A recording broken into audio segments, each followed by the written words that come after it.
പ്രിയ സിംഹകുട്ടി പ്രേക്ഷകരെ, എല്ലാവർക്കും പുതിയൊരു എപ്പിസോഡിലേക്ക് സ്വാഗതം. പുതിയൊരു എപ്പിസോഡ് എന്ന് പറഞ്ഞാൽ ഇതൊരു സിനിമ റിവ്യൂ ഒന്നുമല്ല. ഇത് മറ്റ് വിഷയങ്ങളോട് ബന്ധപ്പെട്ട റിവ്യൂ അല്ല.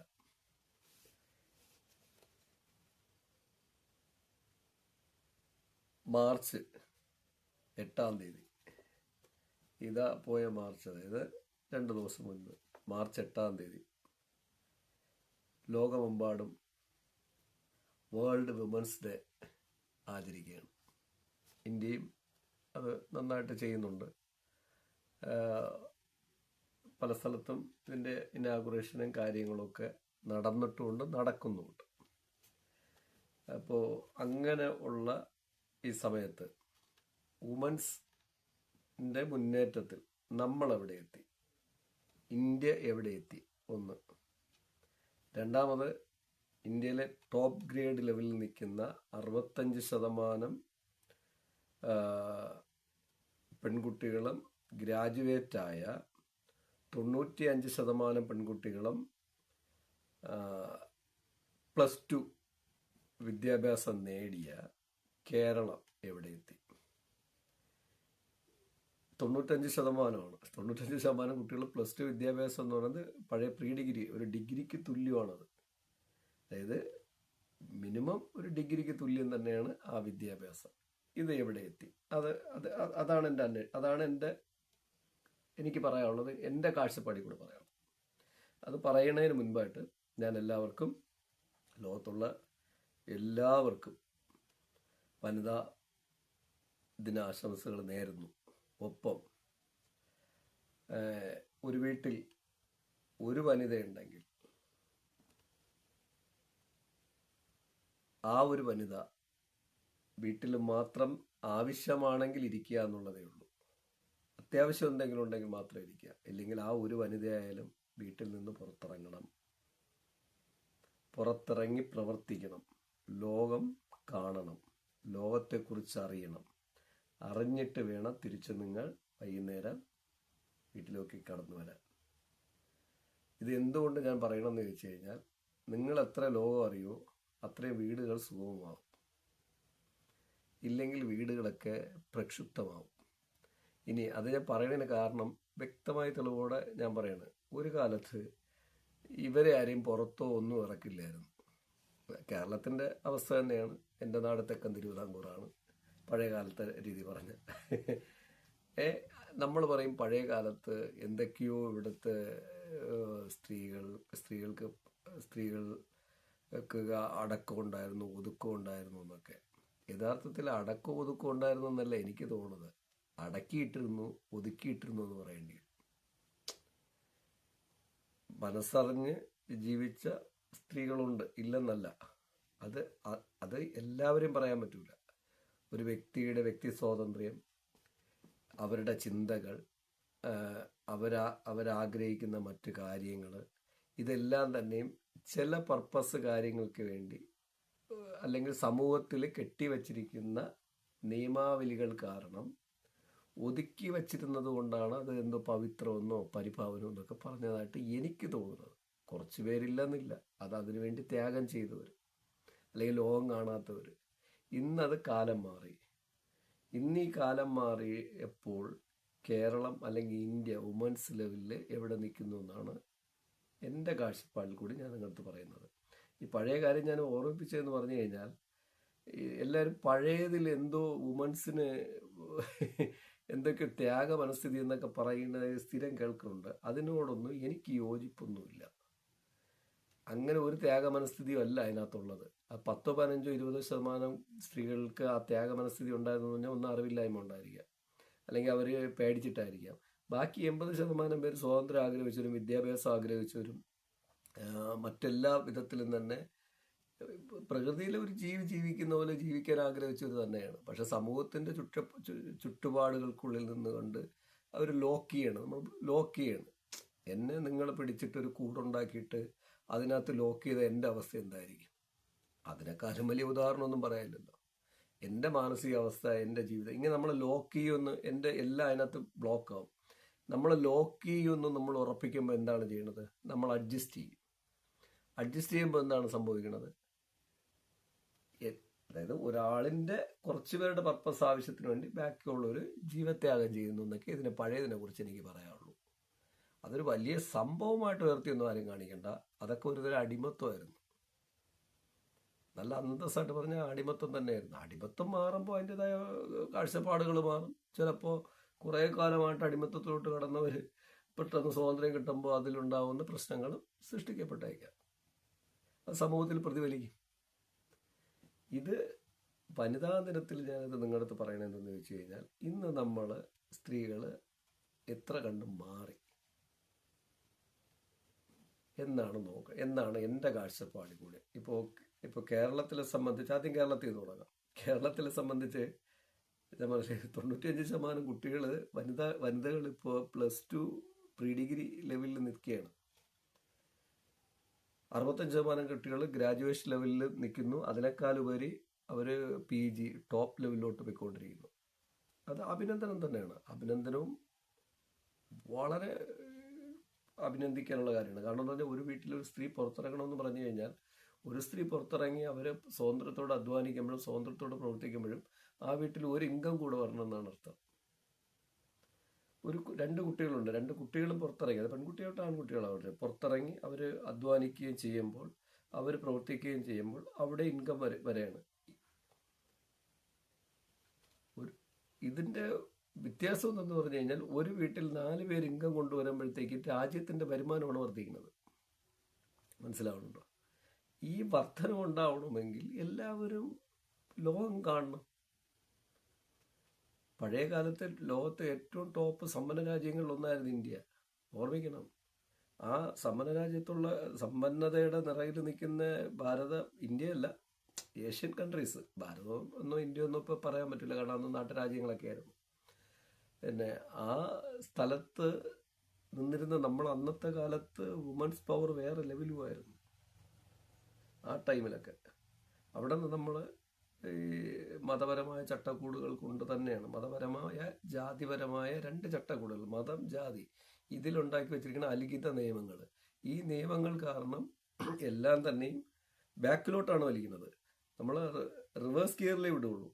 ടോപ്പ് ഗിയറിലോ ഫസ്റ്റ് ഗിയറിലോ നമുക്ക് മുന്നോട്ട് പോകില്ല, തിരിച്ച് ബാക്കിലോട്ട് കൊണ്ടുവന്ന് നശിച്ചു പോയെന്നാണ് നമ്മുടെ നാട്ടിൻ്റെ സമ്പത്ത്, സ്വാതന്ത്ര്യം, ഉയർന്ന കാഴ്ചപ്പാടുകൾ, ഇതെല്ലാം നശിച്ചുകൊണ്ട് ഏതോ മതത്തിനകത്ത് നമ്മൾ ഉൾപ്പെട്ടുപോയി, അല്ലെങ്കിൽ ജാതി വ്യവസ്ഥയിൽ ഉൾപ്പെട്ടുപോയി.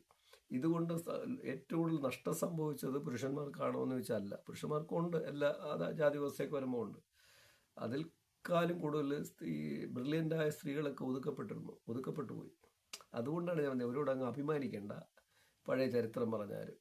അത് പിന്നെ കൂടുതൽ അഭിമാനം പറഞ്ഞാൽ ചരിത്രങ്ങളെല്ലാം ഇന്ന് പഴയതുപോലെയല്ല. നിങ്ങൾക്ക് ഗൂഗിളിലൊക്കെ സെർച്ച് ചെയ്താൽ നല്ല അന്തസ്സായിട്ട് കിട്ടും. കുറേ കാര്യങ്ങൾ ഇപ്പോൾ ഒഴിവാക്കുന്നുണ്ട്, രാജ്യ താല്പര്യങ്ങളും മറ്റൊക്കെ ബന്ധപ്പെട്ടില്ല. എങ്കിലും കിട്ടില്ലെങ്കിൽ നിങ്ങൾ പഴയ ലൈബ്രറികളിലൊക്കെ പോയിട്ട് പഴയ പുസ്തകങ്ങൾ അതൊന്നും ആരും എടുത്ത് മാറ്റിയൊന്നുമില്ല.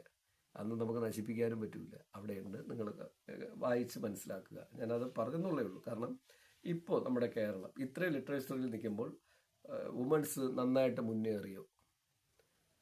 പൊതുവിൽ വളരെ നല്ല പരസ്യം ഞാൻ ഇന്ന് TV കണ്ടു കേട്ടോ. അത് കൂടെ കണ്ടുകൊണ്ടാണ് ഞാനിതിൽ വന്നത്. ഭയങ്കര പരസ്യം പറയണം. നമ്മൾ ഇന്ത്യയിൽ ടോപ്പ് ലിറ്ററൻസിയിലും 1ാം സ്ഥാനത്ത്, മറ്റെല്ലാ മേഖലയിലും 1ാം സ്ഥാനത്ത്, വേൾഡ് റാങ്കിങ്ങുമായിട്ട് കമ്പയർ സ്റ്റഡി ചെയ്യുമ്പോൾ നമ്മൾ 1ാം സ്ഥാനത്ത്. എന്തിലാണ്?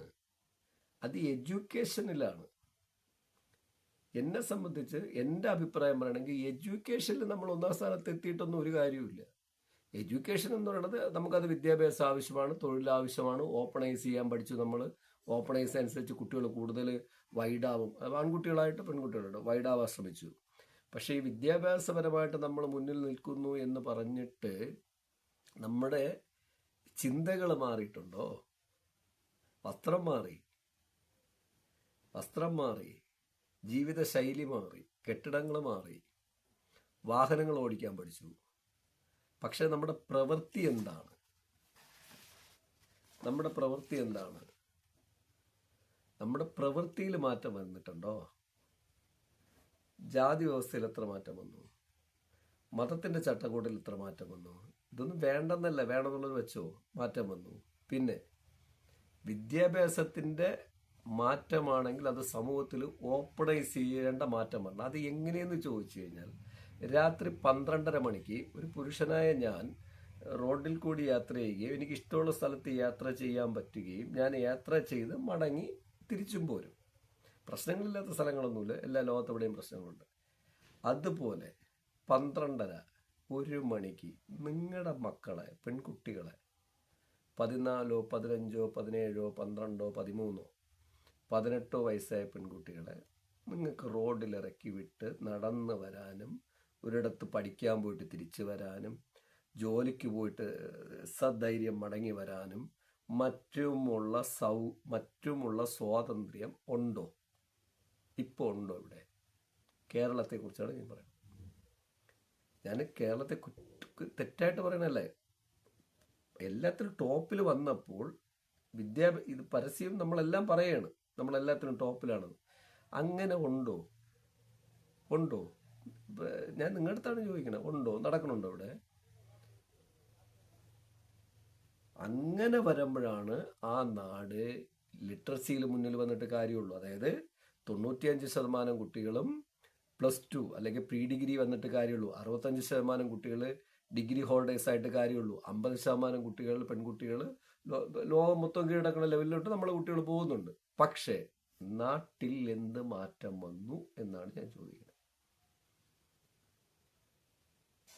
ആ കണക്കിൽ നമ്മൾ നോക്കിയാൽ വിദ്യാഭ്യാസത്തിന്റെ വളർച്ചയ്ക്കനുസരിച്ച് നമ്മുടെ മാനസികാവസ്ഥ, കുട്ടികളുടെ ആയാലും സമൂഹത്തിന്റെ ആയാലും മതപരമായാലും ജാതിപരമായാലും പിന്നെ ഒരു മാനസികാവസ്ഥയിൽ മാറ്റം ഉണ്ടോ എന്ന് ചോദിച്ചാൽ ഞാൻ പറയണില്ല. അങ്ങനെയാണെങ്കിൽ ഞാനീ പറഞ്ഞില്ലേ, ഇത് നടക്കും. ഇതിനേക്കാളും വിദ്യാഭ്യാസം കുറവുള്ള, ഇതിനേക്കാളും മറ്റു കാര്യങ്ങളിൽ നമ്മളെക്കാളും പിന്നിൽ നിൽക്കുന്ന പല രാജ്യങ്ങളും നമ്മളെക്കാളും മുന്നിലാണ്. സർവേ ഞാനുണ്ടാക്കിയ സർവേ ഒന്നുമല്ല, ലോകം മുഴുവൻ ഈ സർവേ നടക്കുന്നുണ്ട്. എത്ര രാജ്യങ്ങൾക്ക് ഞാൻ നേരത്തെ പറഞ്ഞില്ല, 12:30 മണിക്ക് 1 മണിക്ക് സ്വന്തമായിട്ട് നിങ്ങളുടെ കുട്ടിക്ക് ഒരു ബൈക്ക് ഓടിച്ചോ ഒരു സൈക്കിൾ ചവിട്ടിയോ വാക്ക് ചെയ്തോ വീട്ടിൽ സേഫായിട്ട് വരാൻ പറ്റും.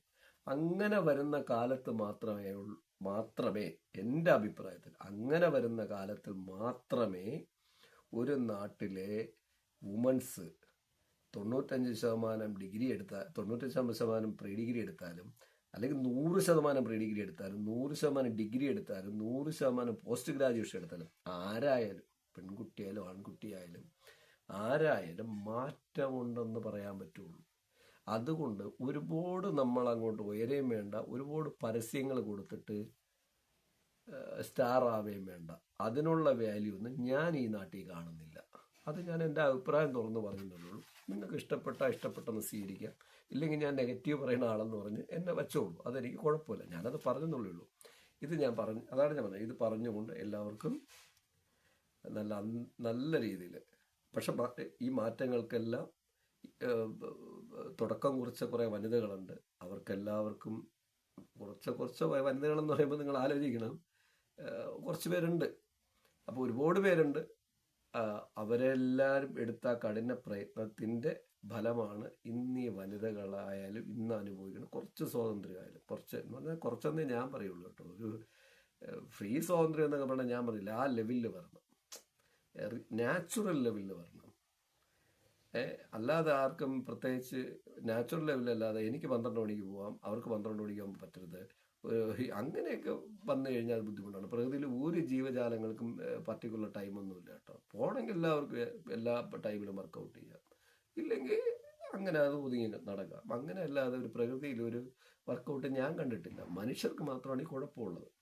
അപ്പം അതങ്ങനെ നിൽക്കട്ടെ, അങ്ങനെ നിർത്തിയിരിക്കുകയാണ് ഞാൻ. എല്ലാവർക്കും,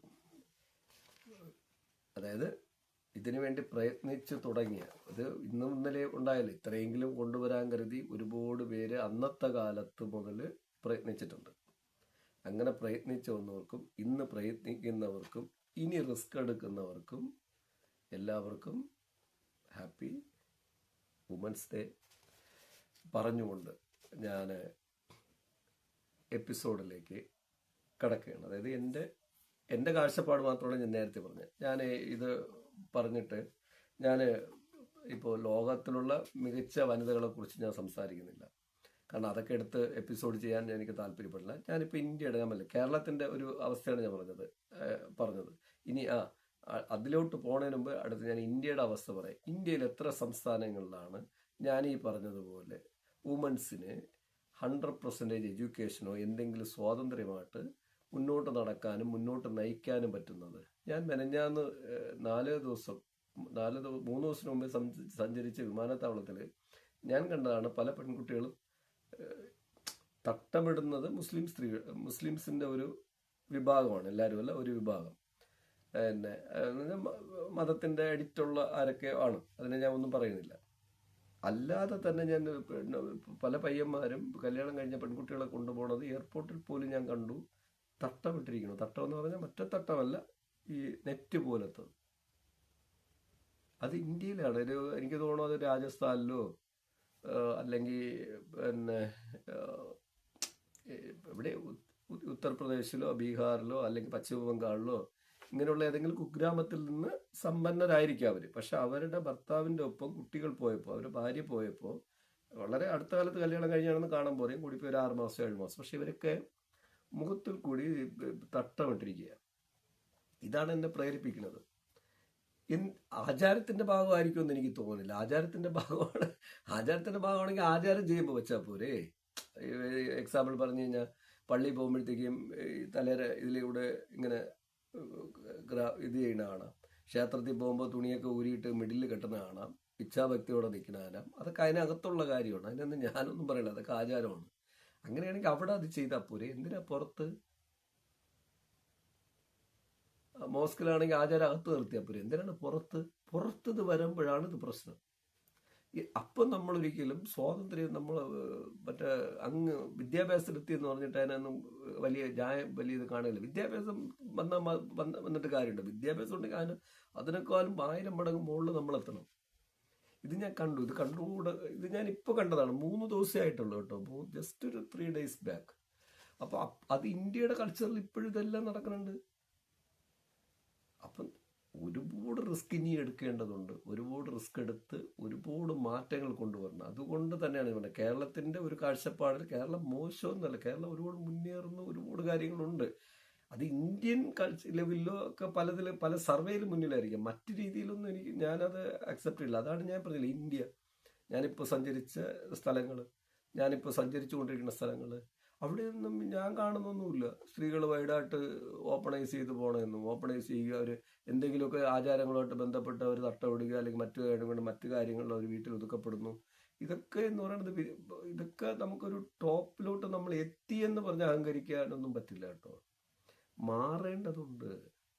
3 ദിവസത്തിന് മുമ്പേ എയർപോർട്ടിനകത്ത് ഇതാണ് കാഴ്ചയെങ്കിൽ പിന്നെ ഇനിയിപ്പോൾ ഇതിൻ്റെ ഉൾഗ്രാമങ്ങളിലൊന്നും നമുക്കൊന്നും പറയേണ്ട കാര്യമൊന്നുമില്ല. ഇനി 65% ഡിഗ്രി ഹോൾഡേഴ്സ് ഉള്ള വനിതകളുള്ള കേരളത്തിലെ കാര്യം ഇതാണെങ്കിൽ ഞാൻ എന്താ ഇനി പറയണോ? 12 മണിക്ക് ഇറങ്ങാൻ പറ്റില്ലല്ലോ. പറ്റുമോ? അല്ലെങ്കിൽ തന്നെ എത്ര രീതിയിൽ നിങ്ങൾ ഓപ്പണൈസ് ചെയ്ത് എല്ലാവരുടെ കുട്ടികൾ വിടുന്നുണ്ട്. അപ്പം അങ്ങനെയല്ല, എത്ര സ്കൂളുകളിൽ ഓപ്പണൈസ് ചെയ്ത് കുട്ടികൾ വിടുന്നുണ്ട്. ഏതെങ്കിലും കുട്ടികളെ സ്കൂളിൽ നിന്ന് ഗ്രാമങ്ങളിലോട്ട് അവർ സർവേക്കെങ്കിലും വിടുമോ? അല്ലെങ്കിൽ ഒരു 10 പെൺപിള്ളേരെ ഒരുമിച്ചൊരു കളിക്കാൻ വിടുമോ?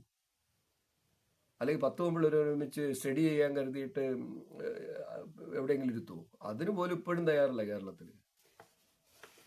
അതിനകത്തൊരു 100 പ്രൊട്ടക്ഷൻ ഉണ്ടാവും. അപ്പം ഞാനീ പറഞ്ഞു വന്നത് അതൊക്കെ നമ്മൾ കേരളം എത്ര മാറി, ഇന്ത്യ എത്ര മാറി എന്ന് വെച്ചാൽ മാറ്റങ്ങളുണ്ട്. പക്ഷെ അതിൻ്റെ ഒരു നല്ല നിലയിലെത്തി വിദ്യാഭ്യാസത്തിനനുസരിച്ചിട്ടുള്ള ഒരു ഗ്രോ ഓഫ് ലെവലുണ്ടോ എന്ന് കേട്ടാല്ല, ഇല്ല എന്ന് തന്നെയാണ് എൻ്റെ അഭിപ്രായം. ഞാൻ എൻ്റെ അഭിപ്രായം പറഞ്ഞു കഴിഞ്ഞു. പക്ഷെ എങ്കിലും ഇതിനൊക്കെ അടിസ്ഥാനമിട്ട കുറച്ച് വനിതകളുണ്ട്. അപ്പം അവരെല്ലാം ഞാനിന്ന് ഓർമ്മിക്കുന്നു. പക്ഷേ അതിൽ ചിലരെ ഞാൻ ഇപ്പോൾ ഇന്ത്യയിൽ ടോപ്പ് 10 ഗൂഗിളിൽ നോക്കിയപ്പോൾ എത്തിയ 10 പേരുടെ ലിസ്റ്റ് ഞാൻ എടുത്തിട്ടുണ്ട്. അവരെക്കുറിച്ച് ഞാനൊന്ന് ഓടിച്ച് പറയാം. ഇന്ത്യയിൽ അതായത് ഗൂഗിൾ പറഞ്ഞതാണ്. ഗൂഗിൾ കൃത്യമായിട്ടും ഇപ്പോൾ നമ്മുടെ ഇവിടുത്തെ സർവേ ആയിട്ട് ബന്ധപ്പെട്ടൊന്നിരിക്കണം. പക്ഷെ അത് രസകരമാണ്. അതിനകത്ത് ഏച്ചുകെട്ടില്ല എന്ന് തോന്നി എനിക്ക്. അഹല്യ ഫായ് ഹോൾക്കർ. അതായത് ഈ 100 വർഷത്തിനകത്തോ 200 വർഷത്തിനകത്തോ ഇന്ത്യയിലെ ടോപ്പ് 10 വനിതകൾ. അതിലൊന്ന് അഹല്യ ഫായ് ഹോൾക്കർ. 1725 മെയ് 21 മറാത്ത സാമ്രാജ്യത്തിലെ ഗ്രാം ചുണ്ടിൽ ജനനം. ഇന്ത്യയിലെ വനിതാ ഭരണാധികാരികളിൽ മികച്ച വനിത. അതായത് ഇന്ത്യയിലെ വനിതാ ഭരണാധികാരികളിൽ മികച്ച വനിത എന്ന് പറഞ്ഞു കഴിഞ്ഞാൽ ഇന്ത്യയിലെ ഒരു രാജ്യം ഭരിച്ചിരുന്ന സ്ത്രീ, അതും 1725 ജനനം. അപ്പോൾ എത്ര കാലം ഒരാളുടെ ശരാശരി വയസ്സ് വെച്ച് നിങ്ങൾ നോക്കിയാൽ 18-20 വയസ്സിൽ അവർ രാജ്യം ഭരിക്കുകയാണ്.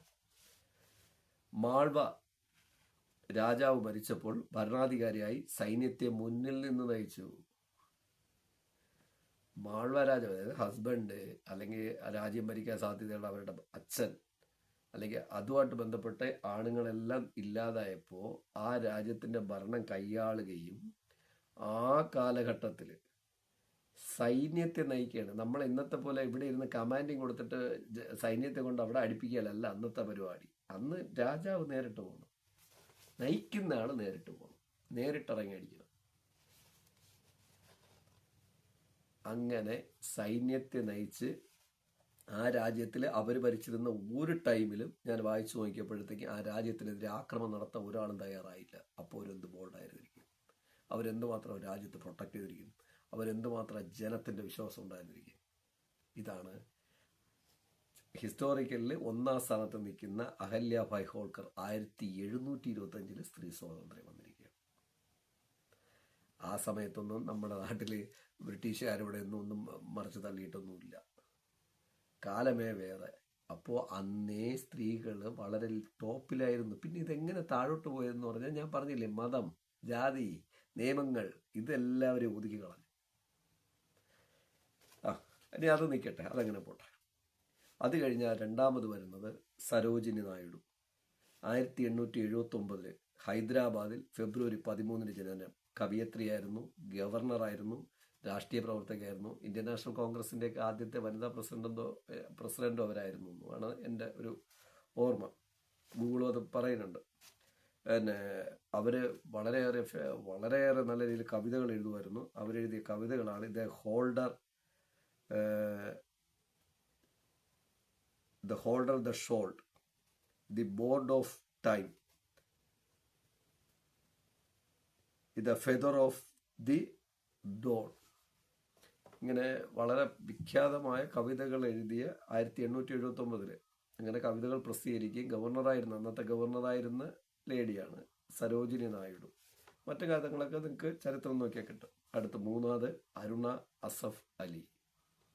1909 ജൂലൈ 16 പഞ്ചാബിൽ ജനനം. സ്വതന്ത്ര സമര പോരാളി. ആലോചിക്കുക, അന്നത്തെ അധ്യാപിക.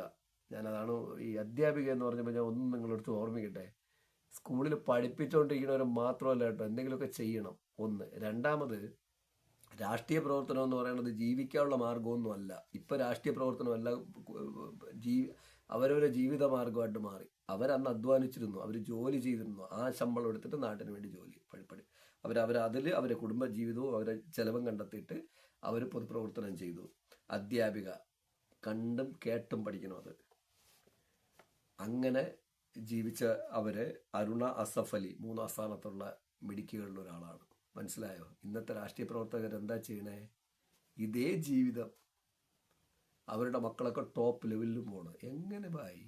ഞാനിതിനൊന്നും എതിർക്കണമൊന്നുമില്ല കേട്ടോ, എനിക്ക് മനസ്സിലാവണില്ല. പഴയ രാഷ്ട്രീയ പ്രവർത്തകരൊക്കെ കണ്ട ജോലി ഇപ്പം ചെയ്തിട്ട് പണിയെടുത്തിട്ടാണ് നാട്ടിലെന്തെങ്കിലും ചെയ്തിട്ടുള്ളത്. അത് പോട്ടെ. പിന്നെ 4ാമത് പറഞ്ഞ സാവിത്രി ഭായ് ഫൂലെ. 1931 മഹാരാഷ്ട്ര നൈഗാവ ഗ്രാമത്തിൽ ജനനം. ഫസ്റ്റ് ഫെമിനിസ്റ്റ് എന്ന് ഞാൻ പറയണോ? ആദ്യത്തെ സെൽഫ് ഡിഫൻഡർ എന്ന് പറയാൻ. അല്ല, ഫെമിനിസ്റ്റ് എന്ന് പറയുന്നത് പുരുഷനെ എതിർക്കണയാളൊന്നുമല്ല. അതിവിടെ നിങ്ങൾ അതിനെക്കുറിച്ച് പറയില്ല. ലോകം മൊത്തം സ്ത്രീകൾ കൂടുതൽ ഫെമിനിസ്റ്റുകളായിരിക്കും. അങ്ങനെയാണെങ്കിൽ നമ്മൾ കേരളത്തിലെ 90% സ്ത്രീകളെ ഫെമിനിസ്റ്റ് എന്ന് പറയേണ്ടി വരും. കാരണം വീട്ടിനകത്തുള്ള കഥകളൊക്കെ അങ്ങനെയാണ്. അപ്പോൾ അതല്ല കേട്ടോ ഫെമിനിസ്റ്റ് എന്ന് പറയുന്നത്. ആദ്യമായിട്ട്, അതായത് ഒരു ഫെമിനിസ്റ്റ് എന്ന് പറഞ്ഞാൽ സെൽഫ് ഡിഫൻസ് ഉള്ള ആള്, എന്തിനേയും ചോദ്യം ചെയ്യാൻ ചിന്തിക്കുന്ന, നിങ്ങൾ പറയുന്ന ആചാരങ്ങൾക്കോ ഇതിനൊന്നും ഒതുങ്ങി നിൽക്കാത്ത, ചോദ്യം ചെയ്യപ്പെടുന്നതാണ് ആദ്യത്തെ ഫെമിനിസ്റ്റ് എന്ന് പറഞ്ഞാൽ. അതാണ്. അല്ലാതെ ഈ പുരുഷനെ എതിർക്കുന്ന ആളല്ലേ എന്നല്ല, അതൊക്കെ ഫെമിനിസ്റ്റ് എന്ന് പറയാനെന്താ, ഞാനത് പറയണില്ല. അപ്പം അതല്ല ഫെമിനിസ്റ്റ്, അതാണ് ഞാൻ പറയുന്നത്. ഞാൻ പറഞ്ഞെന്നുള്ളേ ഉള്ളൂ. ഫസ്റ്റ് ഫെമിനിസ്റ്റ് അവരും അധ്യാപികയായിരുന്നു. കേൾക്കുന്നുണ്ടോ എന്നാണ് ഞാൻ ഓരോരുത്തരും ചോദിക്കുന്നത്. ഈ ജീവിതമേ രാഷ്ട്രീയമാക്കി, ജീവിതമേ തൊഴിൽ ചെയ്യാതെ ലൈഫ് തന്നെ, അതായത് 5 വർഷം ഭരിക്കുമ്പോൾ ശമ്പളം എടുക്കണം, മനസ്സിലാവും. 5 വർഷം കഴിഞ്ഞിട്ട് ഇതേ പരിപാടി ഈ വഴിക്ക് മില്യൺ സമ്പാദിക്കണവരെന്ന് ഞാൻ കുറ്റമൊന്നും പറയണില്ല. പക്ഷേ പിൽക്കാലങ്ങൾ കണ്ടോ എങ്ങനെയാണ് നാടിനെ വളർത്താൻ ശ്രമിച്ചതെന്ന് മനസ്സിലാക്കണം. അവരൊക്കെ തൊഴിലെടുത്തിരുന്നു എന്ന് പറഞ്ഞെന്നുള്ളേ ഉള്ളൂ. ഫസ്റ്റ് ഫെമിനിസ്റ്റ് അധ്യാപിക, ജാതി വിഭജനത്തിനെതിരെ സമരം ചെയ്ത ആദ്യത്തെ വനിതാ അധ്യാപിക, അതായത് ഇന്ത്യയിലെ ആദ്യത്തെ വനിതാ അധ്യാപിക. ആ ആദ്യത്തെ വനിതാ അധ്യാപിക ജാതി വ്യവസ്ഥക്കെതിരെ അന്ന് സമരം ചെയ്യണമെങ്കിൽ ഇന്നേ പറ്റണില്ല. 65% ഡിഗ്രി ഹോൾഡേഴ്സ് വനിതകളുള്ള, 96% +2 ഹോൾഡേഴ്സ് ഉള്ള ഈ കേരളത്തിൽ ജാതിയൊന്നും മാറിയിട്ടില്ല. നിങ്ങൾ കല്യാണങ്ങൾ എടുത്താൽ മതി, അതാത് ജാതിക്കാരനോട് പിള്ളേരെ കൊടുക്കും. മാറിയെങ്കിൽ അവിടെ മാറും. അത് ഒരു ജാതി വ്യവസ്ഥയും മാറിയിട്ടില്ല. അപ്പോൾ ആ കാലത്ത് നിങ്ങൾ ആലോചിച്ച് നോക്കുക, ജാതിക്കെതിരെ പോരാടണം എടുക്കുന്ന റിസ്ക്. ഇന്ന് മാറിയിട്ടില്ല. ഇത് 2025, ഇന്ന് മാറിയിട്ടില്ല. പിന്നെയാണ് അന്ന്. അപ്പോൾ അതിനെതിരെ സമരം ചെയ്ത അവരൊക്കെ ധീര വനിതകൾ തന്നെയാണ്. വനിതാ 1948 ഭർത്താവ് ജ്യോതിറാവ് ഫുലെയുടെ പിന്തുണയിൽ പെൺകുട്ടികൾക്കുള്ള ആദ്യത്തെ ഇന്റർനാഷണൽ സ്കൂൾ സ്ഥാപിച്ചു. ഞാൻ ചോദിക്കട്ടെ, ഇന്ന് എത്ര പെൺകുട്ടികൾ ഇന്റർനാഷണൽ ലെവലിൽ വനിതകളുടെ പ്രൊമോഷന് വേണ്ടി, അല്ലെങ്കിൽ രാജ്യത്തെ വൻകിട കമ്പനികൾ ഉണ്ടാക്കാൻ കരുതി എത്ര സ്ത്രീകൾ ശ്രമിക്കുന്നു? ഇത്രയും വിദ്യാഭ്യാസമില്ല. നമ്മൾ വിദ്യാഭ്യാസം ചെയ്യുന്ന കുട്ടികളൊക്കെ എവിടെ പോണത്? വേറെ ഒരാളുടെ കീഴിൽ തൊഴിലിനാണ് പോണത്. ലോകത്തെ മികച്ച 500 കമ്പനികൾ എടുത്ത് ഇന്ത്യയിൽ ഒറ്റ കമ്പനി ഇല്ല, 7 എണ്ണമാണുള്ളത്. അതായത് ഒറ്റ കമ്പനി ഇല്ലെന്ന് പറയുന്നത് ആദ്യത്തെ സ്ഥാനങ്ങളിലില്ല. മൊത്തം പേര് 7 ഇന്ത്യൻ കമ്പനിയുണ്ട്, 145 എണ്ണമുണ്ട് ചൈനയ്ക്ക്. ലോകത്തെ മികച്ച കമ്പനികളിൽ ഇതിൽ വുമൻസിന്റെ കമ്പനി എത്രയുണ്ട്? 7 കമ്പനിയാണ് ഇന്ത്യയിൽ നിന്നുള്ളതിൽ ഉണ്ടെങ്കിൽ എത്ര വുമൻസ് കമ്പനി ഉണ്ടായില്ല? ഹൈ എഡ്യൂക്കേഷൻ ചെയ്തിറങ്ങുന്ന കുട്ടികളാണ് നമ്മുടെ നാട്. എത്ര കമ്പനികളുണ്ട്? നമ്മൾ ജോലിക്കാണ് പഠിക്കുന്നത്, ജോലിക്കല്ല പഠിക്കേണ്ടത്. മൾട്ടിപ്ലൈ ചെയ്ത് വ്യവസായം ചെയ്യാൻ പഠിപ്പിക്കണം, മൾട്ടിപ്ലൈ ചെയ്യാൻ പഠിക്കണം രാജ്യത്തെ. അപ്പോഴാണ് അവിടെ ഇൻകം ഹെവി വരുള്ളൂ. ഞാൻ അതാണ് പറഞ്ഞത്, കളിയാക്കണ ചൈനയിലെ 147 കമ്പനി ലോകത്തെ മികച്ച ലിസ്റ്റിലുണ്ട്, ഇന്ത്യൻ 7 എണ്ണേ ഉള്ളൂ. അത് അതിൻ്റെ ഇടയിൽ പറഞ്ഞെന്നുള്ളേ ഉള്ളൂ. അപ്പോൾ അതുകൊണ്ട് എത്ര വനിതകളുണ്ട് ഇങ്ങനെ ശ്രമിക്കുന്നത്? നിങ്ങൾ ജോലിക്ക് മാത്രമാണ്, നിങ്ങൾ സംരംഭകരാകുന്നേ. നിങ്ങൾ സംരംഭകരാകുമ്പോൾ നിങ്ങൾ തുറന്ന് യാത്ര ചെയ്യേണ്ടി വരും. നിങ്ങൾ ലോകം മൊത്തം യാത്രയും ചെയ്യും, നിങ്ങൾ കുറെ കൂടെ പഠിക്കും. വിദ്യാഭ്യാസം പഠിച്ച ഒരാളുടെ കീഴിൽ ജോലിക്ക് പോകാൻ കരുതി മാത്രം നിങ്ങൾ എഡ്യൂക്കേഷൻ എടുക്കരുത്. അത് ഞാൻ പറയുന്നുള്ളൂ. വനിതകളോട് എൻ്റെ റിക്വസ്റ്റ്. അപ്പോൾ അതിനടുത്ത് അവർ സ്കൂൾ സ്ഥാപിച്ചു. ഇനി അടുത്ത് 5ാമത് വന്നിരിക്കുന്നത് ആനന്ദി ഗോപാൽ ജോഷി. 1865 മാർച്ച് 31 ബോംബെയിലെ, ഇന്നത്തെ മുംബൈ, കല്യാണിൽ ജനനം. അമേരിക്കയിൽ പാശ്ചാത്യ വൈദ്യശാസ്ത്രം പഠിച്ച ആദ്യത്തെ ഇന്ത്യൻ വനിത. ആദ്യത്തെ പാശ്ചാത്യ വൈദ്യശാസ്ത്രം എന്താണ്? നമ്മുടെ ഇന്നത്തെ ഇംഗ്ലീഷ് മെഡിസിൻ, MBBS, അല്ലെ നമ്മളെ ഹോസ്പിറ്റലുകൾ, ഇതൊക്കെ അത് അന്നത്തെ ആദ്യത്തെ വനിത. ഇന്ത്യയിൽ നിന്ന് പഠിക്കാനേ വിടൂല. 8 വയസ്സാകുമ്പോൾ കല്യാണം കഴിപ്പിക്കുന്ന നാടായിരുന്നേ. പിന്നെ ഭർത്താവ് മരിച്ച കൂടെ ചാടി ചാവണ നാടായിരുന്നു. അങ്ങനെയുള്ള നാട്ടിൽ നിന്നാണ് നമ്മൾ ഈ മാറ്റങ്ങളെ കുറിച്ച് വല്ലാതെ പറയണത്. അതാണ്. പിന്നെ അന്നും യുദ്ധം ചെയ്ത ഒരവസ്ഥ ആലോചിച്ചു. ഫസ്റ്റ് വനിതാ ഡോക്ടർ നോക്കിയോ, ആദ്യത്തെ വനിതാ ഡോക്ടർ. ഒറിജിനൽ പേര് യമുന. 9ാം വയസ്സിൽ ഗോപ്തറാവു ജോഷിയുമായി വിവാഹം. ഇത് ഞാൻ എന്ത് പറയണമെന്ന് അറിയൂ? ഇതായിരുന്നു നമ്മുടെ രാജ്യത്തിന്റെ അവസ്ഥ. ഇതെല്ലാം മതങ്ങൾ അടിച്ചേൽപ്പിച്ച ചെറ്റത്തരങ്ങളായിരുന്നു. ഞാൻ അതാണ് പറഞ്ഞേ, പഴയ കാലത്ത് അവർ രാജ്ഞിയായിട്ട് രാജ്യം ഭരിക്കുകയാണ്. പിന്നെ ഇതെങ്ങനെയാ 8 വയസ്സിലോ 9 വയസ്സിലോ ഒക്കെ ടെക്നിക്കലായിട്ട് കല്യാണമായി, ടെക്നിക്കലായിട്ട് വീട്ടിനകത്ത് ഒതുക്കപ്പെട്ട് മതങ്ങൾ അടിച്ചേൽപ്പിച്ച, അനാവശ്യ ആചാരങ്ങൾ അടിച്ചേൽപ്പിച്ച വ്യവസ്ഥകളാണ് ഇവിടുത്തെ എല്ലാ സ്ത്രീകളുടെയും സ്വാതന്ത്ര്യം നശിപ്പിച്ചത്. ഇപ്പോഴും അതിനൊന്നും കുറവൊന്നുമില്ല. സ്ത്രീകളിൽ 90% ഇതിൻ്റെ പുറകെയാണ്. എനിക്കറിയില്ല, അവർക്ക് അതൊക്കെ തന്നെ ആയിരിക്കും താല്പര്യം. ലിറ്ററേച്ചറി എടുത്തു അല്ലെങ്കിൽ നമ്മൾ കുറേ എഡ്യൂക്കേഷൻ അറിയുമെന്ന് പറഞ്ഞൊന്നും ഹുങ്ക് പറയണ്ട. അങ്ങനെയാണെങ്കിൽ നേരെ ഈ പറഞ്ഞ വ്യവസ്ഥകളിൽ മാറ്റം ഉണ്ടാവണം. വ്യവസ്ഥകളിൽ മാറ്റം ഉണ്ടാവാത്ത കാലം നമ്മൾ എത്ര വിദ്യാഭ്യാസം നേടിയിട്ടും ഒരു കാര്യം എനിക്ക് തോന്നില്ല. ഇതാണ് 9-ാം വയസ്സിൽ വിവാഹം. ശരി, തെളിവാണ് ഇത്. ഞാൻ ഗൂഗിളിൽ ഇന്ത്യ കൊടുത്തിരിക്കുന്ന ഹിസ്റ്ററിയുടെ തെളിവാണ് പറയുന്നത്. അത് അടുത്ത് വരുന്നത് 6 സുജേന കൃപലാനി. പിന്നെ 7 പറഞ്ഞാൽ ലക്ഷ്മി സഹ്റാൾ. ഇവരെയൊക്കെ എടുത്ത് ഞാൻ പറയില്ല, അതൊക്കെ നിങ്ങൾ അന്വേഷിച്ചാൽ മതി. പിന്നെ 8 പറയുന്നത്, 8ാമത്തത് ഇന്ദിരാഗാന്ധി. ഇന്ദിരാഗാന്ധി അറിയാത്തവരുണ്ടാവൂല എന്നാണ് എനിക്ക് തോന്നുന്നത്. പുതിയ കുട്ടികൾക്ക് അറിയാമെന്ന് എനിക്കറിയില്ല കേട്ടോ. കാരണം മഹാത്മാഗാന്ധിയുടെ ചിത്രം കാണിച്ചിട്ട് ഇന്നാള് ഒരാൾ സർവേ കാണിച്ചപ്പോഴത്തേക്കും 90% കുട്ടികൾ ആരെയൊക്കെ പേര് പറയണ കേട്ടു. അപ്പം അത് എനിക്കറിയില്ല. ഞാനതിനെക്കുറിച്ച് പാഴായിട്ടൊന്നും അങ്ങനെ പറയണില്ല. ഞാൻ ഇത് സൂചിപ്പിച്ചെന്നുള്ളൂ. അപ്പം പിന്നെ ഇന്ദിരാഗാന്ധിയെ എല്ലാവർക്കും അറിയണമെന്നില്ല. പക്ഷെ വനിതകളെങ്കിലും ഇത് അറിഞ്ഞിരിക്കണം കേട്ടോ. ഇന്ദിരാഗാന്ധി 1917 നവംബർ 19 അലഹബാദിൽ ജനനം. ആദ്യത്തെ വനിതാ പ്രധാനമന്ത്രി. 1966 to 77 വരെ തുടർച്ചയായിട്ട് ഭരിച്ചു. 1980 മുതൽ 84 വരെ അവരെ വെടിവെച്ച് കൊല്ലുന്നത് വരെ അവർ രാജ്യം ഭരിച്ചു. 1999 BBC സംഘടിപ്പിച്ച 1999 BBC സംഘടിപ്പിച്ച ഒരു ഓൺലൈൻ വോട്ടെടുപ്പിൽ വുമൺ ഓഫ് ദ മില്ലേനിയം ആയി തിരഞ്ഞെടുക്കപ്പെട്ടു. ശരി, അത് 1999. 2020 ഇപ്പോ കഴിഞ്ഞ നൂറ്റാണ്ടിലെ നിർവചിച്ച ലോകത്തിലെ ശക്തയായ 100 സ്ത്രീകളിൽ ഒരാളായി ടൈം മാഗസിൻ തിരഞ്ഞെടുത്തു. നിങ്ങൾ ആലോചിച്ച് നോക്കിയേ, ഈ അടുത്ത കാലത്തുള്ള ഇന്ദിരാഗാന്ധി, ഇവരെ ഇന്നിപ്പോൾ ആരും ഇവരെ എന്താണെന്ന് പോലും ആർക്കും ഒരു പിടുത്തമില്ലാത്ത നേരത്തെ പോയിരിക്കുകയാണ്. വുമൻസ് എങ്കിലും ഇത് ഓർമ്മിക്കണമെന്നാണ് ഞാൻ പറയണത്. നിങ്ങൾക്ക് എങ്ങനെ ടോപ്പിലോട്ട് എത്താൻ പറ്റും, എങ്ങനെ മാറണം.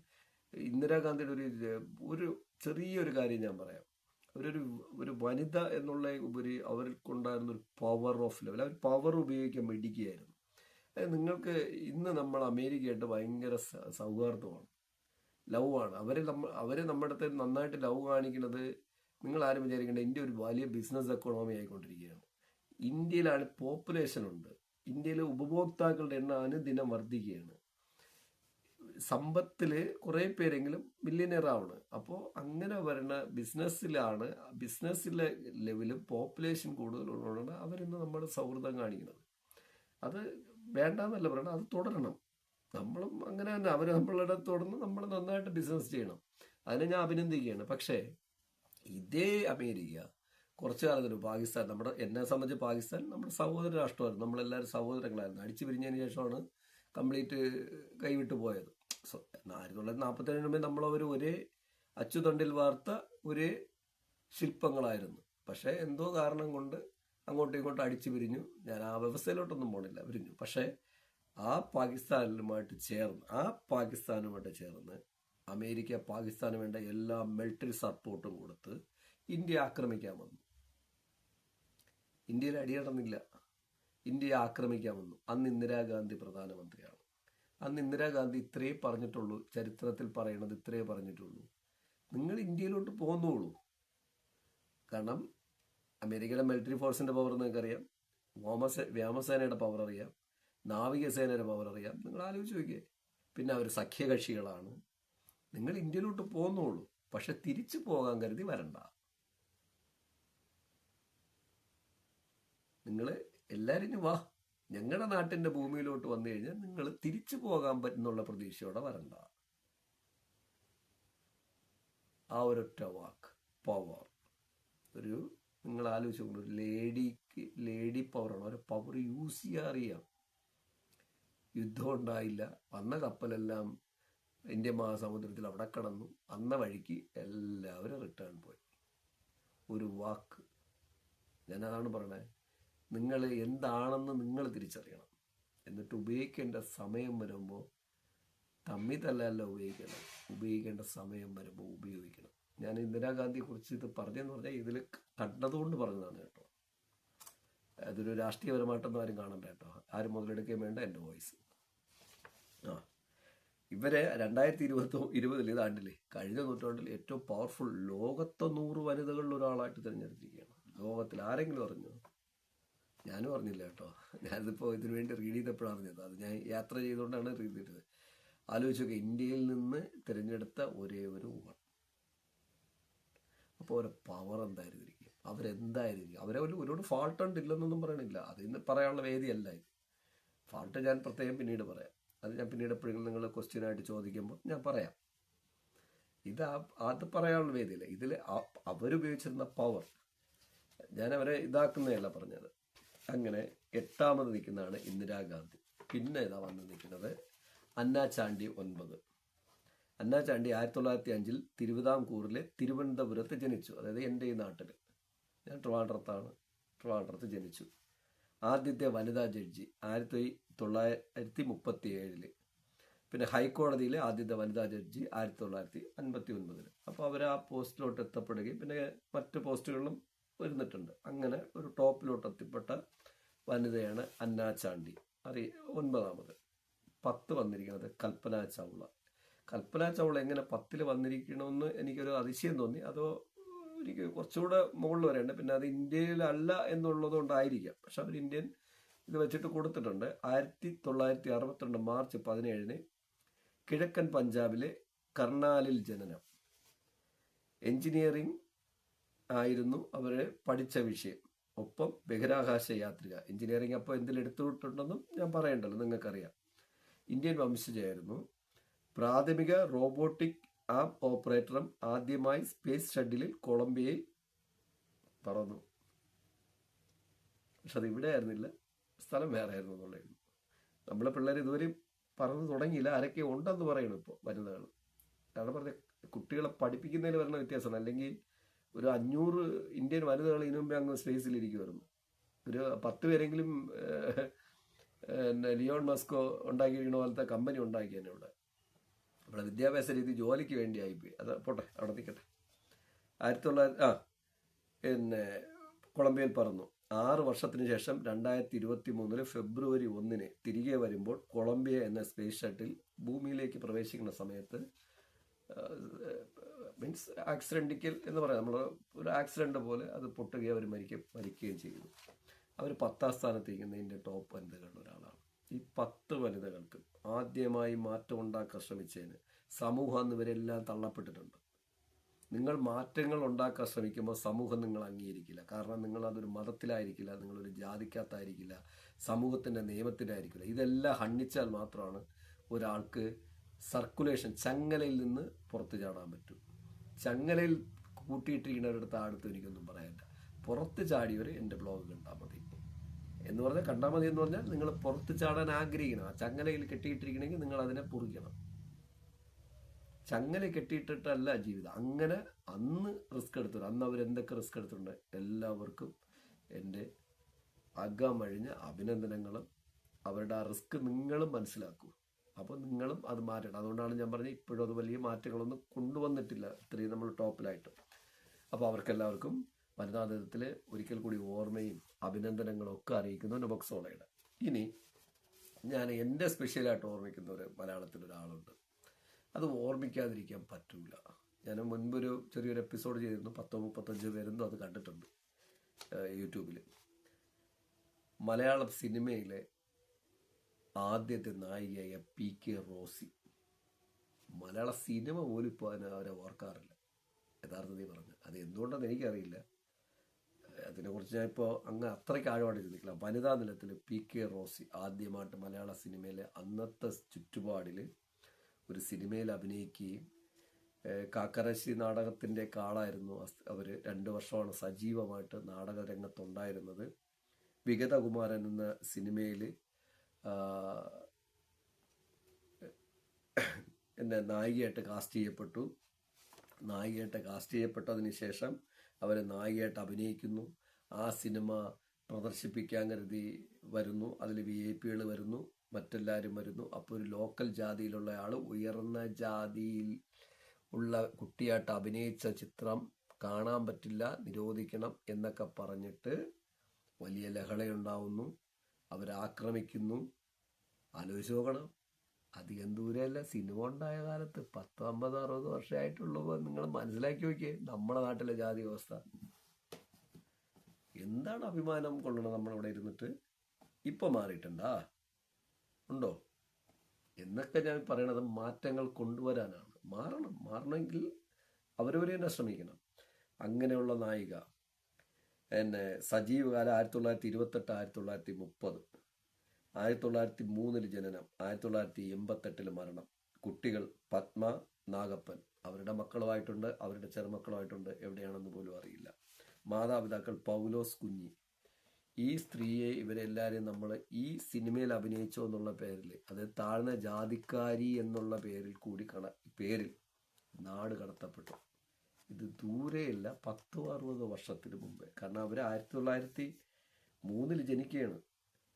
1928 സജീവമായിട്ട് ഈ മേഖലയിൽ നിൽക്കുകയാണ്. 1930 വിഗതകുമാരിൽ അഭിനയിക്കുകയാണ്. എത്ര വർഷമായി? എടുത്തു നോക്കിയേ. 2025 ആയിട്ടേ ഉള്ളൂ. നമ്മളാരും അത്ര മെടുക്കരൊന്നുമില്ല. അവരെ മലയാളത്തിലെ 10 വനിതകളെ എടുത്താൽ അവർ 1ാം സ്ഥാനത്ത് വരുമെന്നാണ് എൻ്റെ അഭിപ്രായം. അവരാണ് ഈ നാടിനെ മാറ്റിയ സിനിമയിൽ കൂടി. സിനിമ പോപ്പുലറായി, സിനിമ ലെവൽ മാറി, സിനിമ കഥകൾ പറഞ്ഞു തുടങ്ങിയപ്പോൾ വനിതകൾക്ക് ഇവിടെ സ്വാതന്ത്ര്യം വന്നു തുടങ്ങി. അപ്പോൾ PK റോസിയെ, നൊബക്സോളയെ ഞാൻ ഇന്ന് വനിതാ ദിനത്തിൽ ഒന്നുകൂടി ഞാനൊന്ന് ഓർമ്മിപ്പിക്കുകയാണ്. ഞാൻ നിങ്ങളുടെ മുമ്പേ പറയുകയാണ്, it's a powerful lady. അവരെക്കാളും വലിയ ഒരാളൊന്നും പിന്നീട് വന്ന വനിതകളിൽ ഇവിടെ ഇല്ല. അത്രയും റേഞ്ചിലൊന്നും ഞാൻ കണ്ടിട്ടില്ല. അത്രയും പവറോടെ, ഇത്രയും റിസ്ക് എടുത്ത് വന്നവരെയൊന്നും ഞാൻ കണ്ടിട്ടില്ല. ഇപ്പോൾ അധികം പേര് അവരവരെ ചട്ടക്കൂടിൽ നിന്ന് തന്നെയാണ് റിസ്ക് എടുക്കുന്നത്. അവരെ ഓർമ്മിക്കുന്നു. ഇനി ഒപ്പം ഇന്ന്